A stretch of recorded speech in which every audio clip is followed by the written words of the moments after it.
Ree! Hey Ree, come on in. It's time for the big reveal. Can I look? Yes, look. All right. Ta-da! Hi, I'm Russ.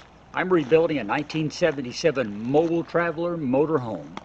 And this is all about the MT and me.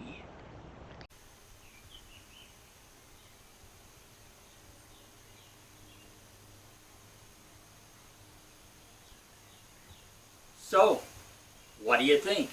A blank pallet on the floor. Well, kinda. I think my next move is to get the wood off the floor. I tell you what, I'll do that if you'll get the tire moving. That sounds like a reasonable deal. Yeah. All right, cool. We also need to get what's left of the paneling off. This little bit that was behind the wet bath and the piece along the bottom of the back wall. Can you, oh, there's another piece there too. Can you show me how you are taking that off? And then I can show everybody else. Sure. It's not that hard. All right, okay. Well, I'll do a little demonstration, but first, I gotta learn how, so I'll be back. After a few minutes of instruction from Ree, I gave the paneling removal a try. This stuff comes apart in layers, so you just have to keep separating it with a putty knife, peeling it off piece by piece by piece.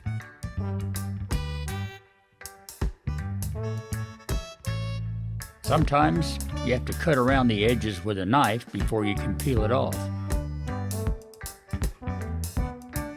When I got down to the layer that's actually against the foam, Ree kept on telling me to be real careful that I kept the big blade flat against the wall. As you can see here, I'm not doing a very good job of doing that. And I'm also letting that smaller blade slip off of the big one. That's another no-no because it gouges the foam. No doubt about it, I need a lot more practice.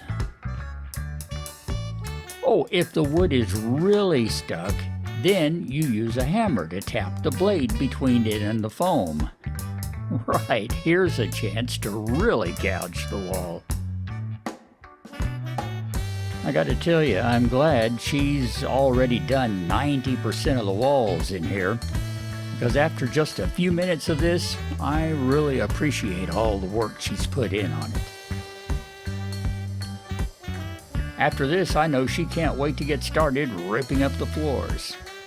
And me, I'm finally gonna tackle that rear tire that hasn't turned in years.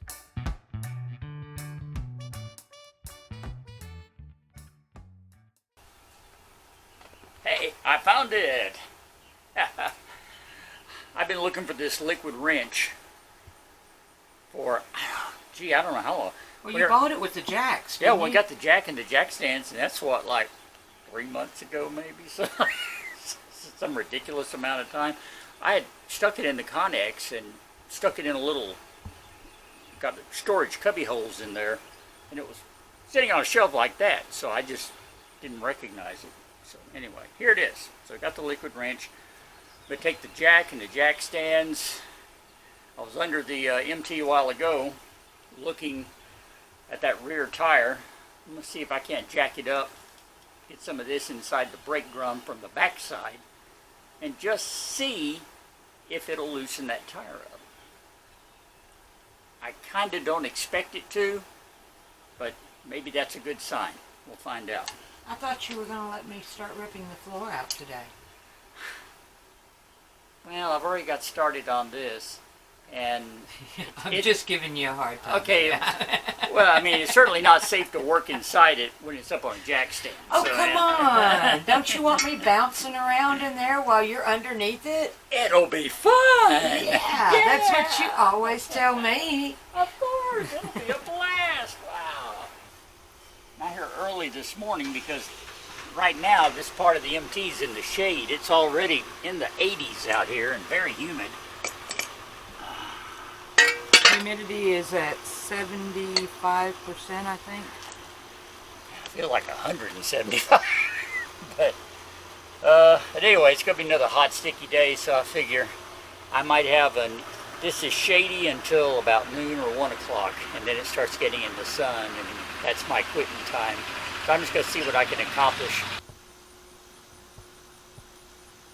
Well, welcome to the rear axle of the MT.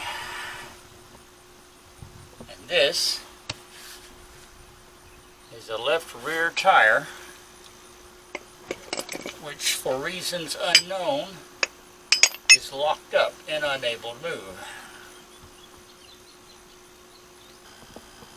I think what will help me more than anything first, before I crawl under here, is getting rid of the rest of this dump station. Since we have the tanks out, it's not attached to anything. Just has a few pipe straps holding it in place. So I'm going to snip those so we can take this whole assembly out and get it out of the way. Well, those aren't going to work. Wait, hold up. Wait, do that again. What are you using? They're actual tin snips, but they're not very snippy. Hang on, wait. I love this show. This is what he grabbed. Opened them up. This is what he grabbed. Okay? Yeah. I think they need to be sharpened. Just a little. Just a little. Just a little. Yeah. Hey, they're solid steel drop boards, though. Oh, they're a good pair. Yeah. They just need some TLC. Well, let's see what else I can find. Okay, take two. We're going to try these. See if these will cut it. At least they're sharp.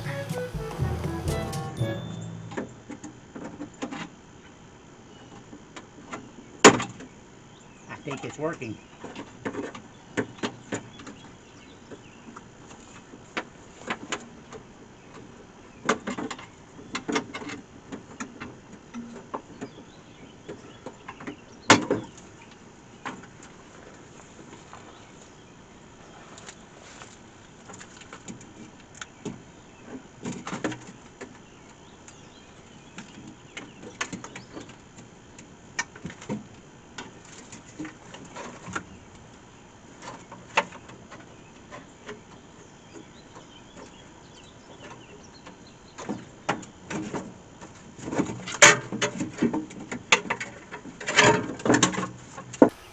Alright, so the snips work.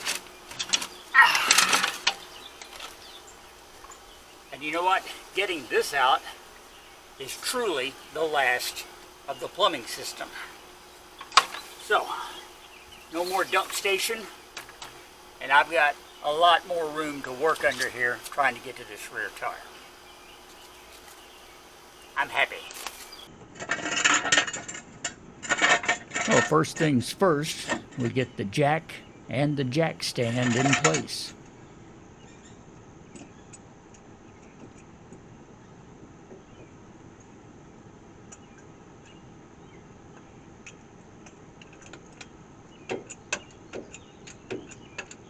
Now it's time to get those tires off the ground.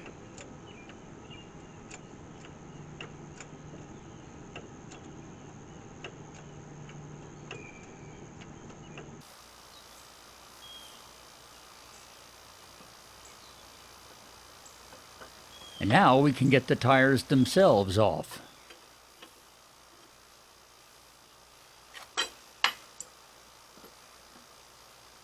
I'm glad the lug nuts aren't on too tightly.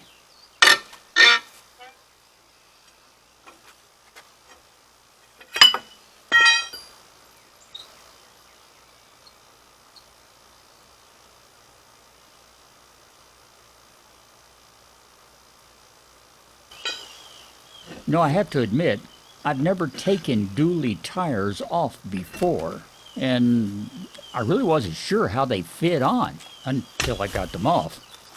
So far, they're not nearly as complicated as I had feared.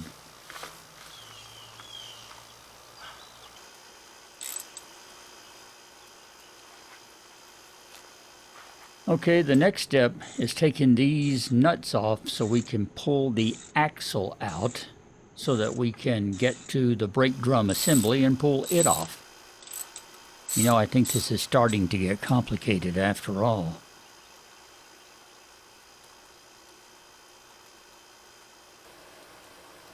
Well, I had to go watch a couple of YouTube videos, figure out where to go next with this disassembly, because like I said earlier, I really don't know what I'm doing here. I've never worked on a dually brake drum before, so it's a new experience. And just in case you're wondering why Ree is letting me crawl around here under the MT all by myself if she's not out here helping, well, this is a job that there's not a lot she could do aside from hold the camera, and she is just not the kind to stand around when someone else is working and do nothing. So she's inside doing some writing and some other stuff while I'm out here working on getting this wheel turning. So far, I'm not having much luck. There's these little locking rings around each one of these bolts that's holding this cap on. Now, this cap is actually attached to the axle, at least according to the videos, that goes into the axle sleeve. That'll go all the way to the differential.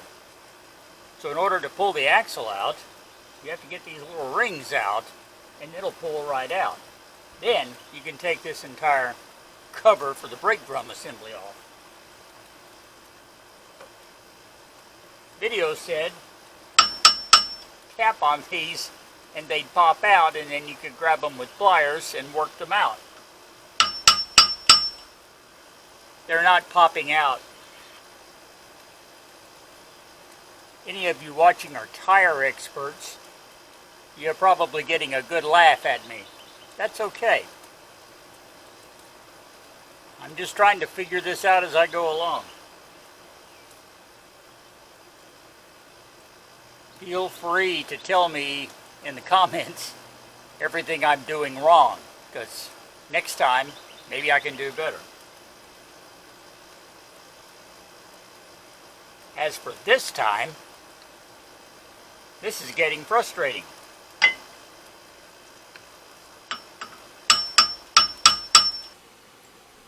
Well, I've been banging on these things. I've actually got two of them that are loose. There's one. Here's another.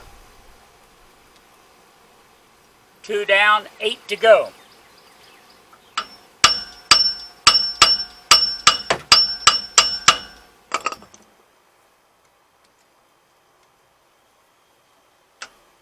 Finally, I can get the last 2 retaining rings out.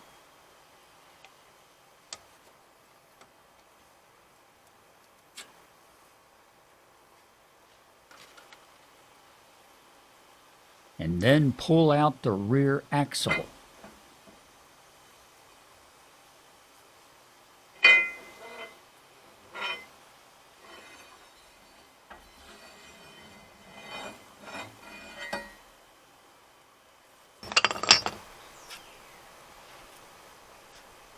And now we spin off a couple of nuts that hold the outer bearings in place.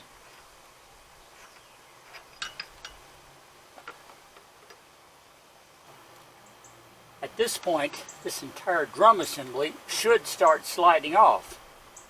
It's not moving, as you can see.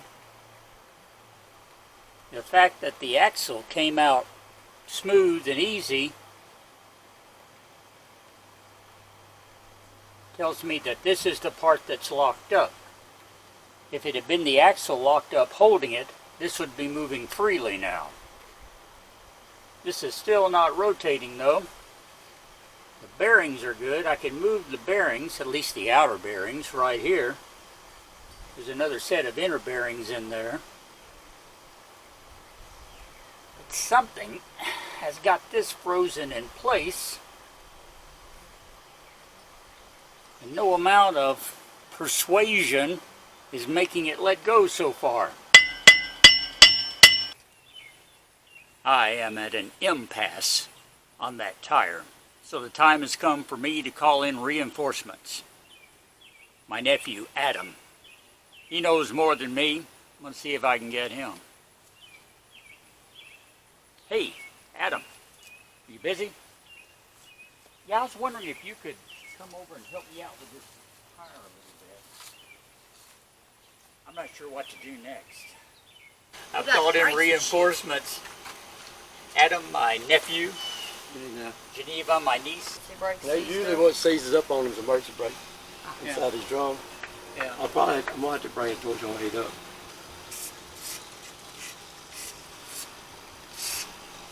I hadn't tried going to the messing with the adjustment on the back. See that plate right there should slide off me. Yeah.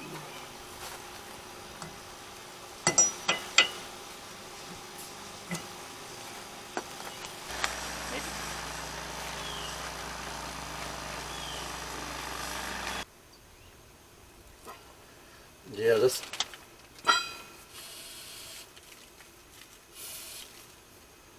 There you go. Just, What? never mind. I got it. Don't point that at my face and hold the trigger and tell me to keep grinding things. I have glasses, but Somebody done been trying to. Oh, somebody been trying to move this because they got some of the teeth jacked up on it. Yeah, so see it's up, it's unreal. Won't move.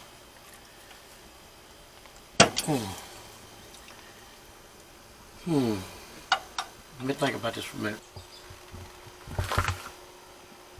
just know Uncle Russ, he'll be working on this like 4 hours after we get home. He'll be in the bed tonight like, I wonder if we Bing! did this. have a brainstorm, right? Yeah, roll over at 3 o'clock in the morning, I've got it! I had a dream last night that I got the tire off of it and pounded on it a few times and it just started turning. Oh, gosh. Wishful thinking. Well, we thought we'd get back to work this week, but life hasn't worked out that way, so we'll just have to wait till next week. Be sure and join us then. We'll bang on the drum some more, see if we can't make it turn and get it off of the MT. Thanks a lot for watching this week, though. Give us a thumbs up if you've enjoyed this video. Be sure to like and share it. Follow us on Facebook and subscribe to our channel if you haven't already. And by all means, leave some comments below. Let us know what you think about the MT and me and this restoration project that we're doing. Special thanks to Adam and Geneva for helping us out this week on the video. And thanks to you for staying with us on the MT and me. Till next time, I'm Russ. He's behind the camera, and we'll talk later.